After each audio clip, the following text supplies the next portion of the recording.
Hello, gorgeous souls. Welcome to this fabulous mini webinar on how to discover your soul's connections to ancient Egypt. So many of us have this mystical and magical affinity to ancient Egypt. So, we're going to dive into how to get some clarity on that for you. Okay, so in this webinar, we're going to talk about, we're going to journey into the hidden tombs, shall I say, of why are we so obsessed with ancient Egypt? Ancient Egyptian asteroid astrology. One of my specialties is asteroid astrology. Oh, and by the way, I'm Heather, Dr. Heather of the Starseed Sanctuary. If you're not familiar with me, welcome to my channel. I put out all kinds of fabulous webinars about astrology, healing, awakening, starseed stuff, spiritual stuff, mystical stuff, and asteroid astrology. So if you haven't already subscribed to my channel, take a second and hit that subscribe button. Thank you. Okay, so in this webinar, we're going to talk about why we're so obsessed with ancient Egypt, some ancient Egyptian asteroid astrology, how to find asteroids in your natal chart, and my favorite top 10 Egyptian asteroids to add to your natal chart, and how you can use this information to reactivate past or parallel life memories connected to the mystical ancient land of Egypt. And a couple little pro psychic tips here for ancient Egyptian lifetime recall. All right. So, why are we so obsessed with ancient Egypt? I don't know about you, but I've been obsessed with ancient Egypt since I was a little kid, since I first started learning about it. It just felt like I had been there before. It was just one of those very mystical, magical places that I've always been so excited to learn about. And yeah, ancient Egypt has just really made a huge impact on our collective consciousness and our collective unconsciousness. But why? Well, there is this phenomenon called Egyptomania, which is a little bit of an obsession with ancient Egypt. Ancient Egypt is both this beautiful mix of comfortably familiar and intriguingly exotic. And we know there's many mysteries that remain about ancient Egypt, modern day Egypt as well, and so many new discoveries that continue to be made even in the modern era. Even just in recent years, some of the tombs that they've found that they believe to be Cleopatra. So it's really actually exciting to continue to see, even in the modern day, new discoveries being made that are literally rewriting history in real time. And that's fascinating, right? Our society, our human culture is so older, so much older than we've ever even imagined. And ancient Egypt is a huge part of unlocking our true origins, our true history, a lot of things that have been hidden or occulted from the mainstream. So ancient Egypt also represents what remained and or was rebuilt after the fall of Atlantis. And a lot of our obsession could very well be a form of past or parallel life trauma bond with Egypt because it really symbolizes what remained, what was able to survive, and what was rebuilt after that cataclysmic fall. That a lot of us, if you're drawn to this, if you're watching this, most likely had a past parallel lifetime in Atlantis, maybe Lemuria as well, and most probably ancient Egypt too. And ancient Egypt, as well as modern day Egypt, holds a multitude of portals and codes, people that travel there. I have a good friend that just went there recently, and it unlocked so much for him. I've heard that time and time again. I have yet to journey there, but sometime in the near future, I'm hoping to go there to reactivate codes, memories, dormant wisdom that just visiting those sacred grids of that land can bring back online for people.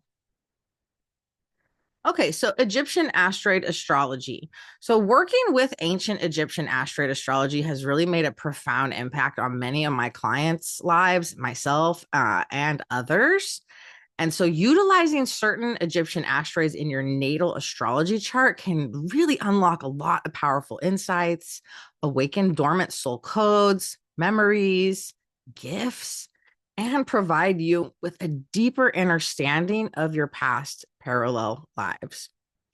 in the world of astrology, planets aren't the only celestial bodies that influence our lives. Asteroids, while they're smaller than the big planets we know of, they play a really significant role in offering more detailed and nuanced insights into our personalities, our relationships, and our spiritual path. And they really do fill the holes in our charts in a lot of ways, as well as for deeper spiritual purposes. I love asteroid astrology, and there's many different Egyptian asteroids that you can work with for these purposes. So how to find asteroids in your natal chart. If you're unfamiliar with how to do this or you've never done this before, you can do this for free. You can go to astro.com. It's Astro Dentist. The website's astro.com. Plug that in. You select the free horoscopes from their menu bar. You're going to create a free account if you don't have one already. Plug your data in, and then you go to the extended chart selection, enter your birth info, you scroll down to additional objects, and in the box it says manual entry, you're going to enter the numbers on the next slide and locate where these ancient Egyptian asteroids are in your natal birth chart at the time of your birth. So here they are. Here's the list of them. And I'll add this into the description of this video on YouTube, so you can just copy and paste it and plug it in. I believe on astro.com, they only allow you to do, I think it's like 12 or 13 additional objects at a time. So these are the top 10 plus Atlantis I added in there.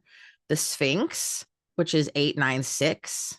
You can look it up by the alphabetical letter, or you can just plug that number in, comma, Isis 42, Horus 1924, Osiris 1923, Anubis 1912, Hathor 2340, Nefertiti 3199, Kleopatra with a K 216, Sekmet 5381, and Apophis 99942. And if bonus, if you want to add Atlantis, it's 1198. Usually that's very prominent in a person's chart when they have connections to ancient Egypt as well. Okay, so how do you use this information to reactivate past life memories? Once you get those asteroids plugged into your chart, it'll display the chart and it'll show you a wheel with the different degrees of where they are and the little key so you can decipher which ones are where. You want to pay special attention to Egyptian asteroids that are conjunct or in alignment, so within just 0 to 3 degrees of any natal planet or luminary, the sun or the moon as well. So for example, you could have Isis conjunct your sun just within a couple of degrees of your sun or any other planet. That's a very prominent ancient Egyptian past life marker when it's conjunct any natal planet or luminary. So also pay attention to Egyptian asteroids conjunct within 0 to 3 degrees of a natal planet or luminary. Trines are a harmonious aspect where it's 120 degrees apart. It's in the same modality. So if your sun is in a fire sign, you have an ancient Egyptian asteroid that's also in a fire sign, but a different fire sign. That's a trine. Squares are 90 degrees apart. So they're going to be not in the same element, but in the same modality. So the cardinal signs, you have, like, say your sun is in Capricorn, but you have an ancient Egyptian asteroid in Aries or Cancer. That's also a cardinal sign. Squares are a little more friction. So there could have been more friction connected to that past or parallel lifetime in Egypt. Or oppositions also. That is polar opposite, right, of the wheel. If you have, let's say your moon is in Aquarius and you have a prominent ancient Egyptian asteroid opposite that exactly within a couple degrees, 180 degrees or so in Leo, that is something that's asking for integration of those two polarities connected to your past or parallel lifetime in Egypt. And of course, we want to look at conjunctions especially, but other aspects to your north or south nodes, because those are very much connected to past parallel lives and future lives, what you're here to work on in this lifetime too. Any of these ancient Egyptian asteroids on one or more of your angles So your ascendant, your first 12th house cusp, your IC, your Amum Coeli, the third, fourth house cusp, your descendant, your sixth, seventh house cusp, or your midheaven, your ninth, 10th house cusp. And sometimes the angles are slightly askew. They're not always right on the exact cusp, but any of these Egyptian asteroids that are hanging out somewhere in your first, fourth, eighth, or 12th houses, really big, obvious sign of some type of past parallel life connection to the energy of what those ancient Egyptian asteroids represent, which we're going to talk about here on the next slide.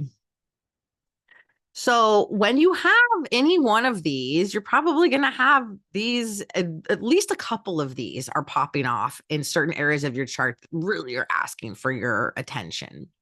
So this is just a little glimpse of what they're going to mean. Please, please keep in mind that, of course, it's going to vary widely person to person based on what your chart looks like, what aspects these asteroids have to your planets, the houses that they fall in, and how you're choosing to consciously unlock the wisdom of them as well. But in general, these are what the ancient Egyptian asteroids, the top 10 that I've chosen, symbolize. So the Sphinx tends to be where you guard secrets and mysteries. So the house placement is going to show you the area of your life that you tend to guard secrets and mysteries. And any conjunctions or aspects to planets or luminaries are going to show you how that plays out. Isis. So the asteroid Isis is really symbolic of this divine mother goddess, the goddess of 10,000 names, they sometimes call her, very much connected to Sirius. A lot of people that have asteroid Isis very prominent in their star charts are also Sirius star seeds. So that's a double whammy there. If you have that really prominent in your chart, that can unlock a galactic lifetime also. Horus. Asteroid Horus represents the divine child. Horus is the divine child of Isis and Osiris. So in the natal chart, Horus can really represent where house placement and how the sign that it's in, you tap into Christ consciousness. Horus is the Egyptian equivalent of Jesus or Yeshua. Osiris, asteroid Osiris, he was the god of the underworld that was dismembered, and Isis magically brought him back together. Little zombie action there going on. But asteroid Osiris in the natal chart will show you where house placement and how the sign that it's in, you resurrect yourself and transform. And also themes of that connected to past and parallel lives in ancient Egypt. Anubis in the natal chart, asteroid Anubis, represents this gatekeeper to the underworld. He is very connected to Chiron as well, the Egyptian equivalent of Chiron, the centaur that we know as the wounded healer, the key to unlocking your self-healing superpowers.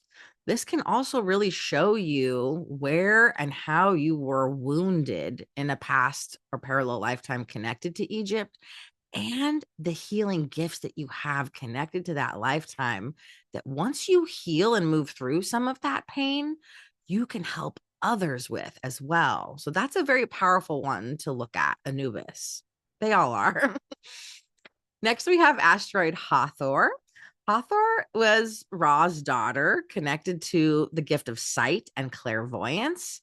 And so she, in your natal chart, can show you where house placement and how the sign that she's in, you activate your clairvoyance that you had in ancient Egyptian lifetimes. Hathor is also very connected to the planet Venus, very connected to the Hyades, to Aldebaran, and the Pleiades as well. So people that have Hathor really prominently placed in the natal chart tend to have starseed origins connected to one of those or all of those, circa in the Taurus constellation. Next, we have Nefertiti. So this asteroid in your natal chart is going to show you where the house it's in and how the sign it's in, you are iconic or mysterious, and or what you worshipped in ancient Egyptian lives. So that's a very helpful one to look at the themes around. Next, we have asteroid Cleopatra. This asteroid in your natal chart will show you where the house it's in and how the sign it's in, you tap into leadership qualities, charisma, strategic mindfulness related to Egyptian lives. Sekmet, Egyptian asteroid Sekmet in the natal chart, she was a powerful healer and protectress. And she in the natal chart really represents this doorway to other realms. Where and how to journey to ancient Egypt, even through meditation or breath work or past life regression. You can journey there with your consciousness to connect to other realms. And where Sekhmet is in your natal chart will show you how to do that and how you used to do that as well as a sacred symbol of ancient Egyptian lifetimes. And then finally, we have Apophis. So Apophis has a lot of loaded connotations and symbolism attached to it. I could probably do an entire webinar on just that one alone. But in general, in the natal chart, Apophis represents the personification of pure evil and chaos. Ancient Egyptian shadow work. This asteroid, where it's placed, the house it's in, and aspects to planets, luminaries, can unveil how you died and or where and how you're still fighting karmic battles connected to past or parallel lifetimes in ancient Egypt. So here's a pro psychic tip for ancient Egyptian lifetime recall. I really love this one. I've been actually using it a lot on and off for a few years, and it's a powerful one. So this is how you would do it. It's pretty simple. So you would visualize, you could even come back to this picture and screenshot this, but visualize this Giza pyramid.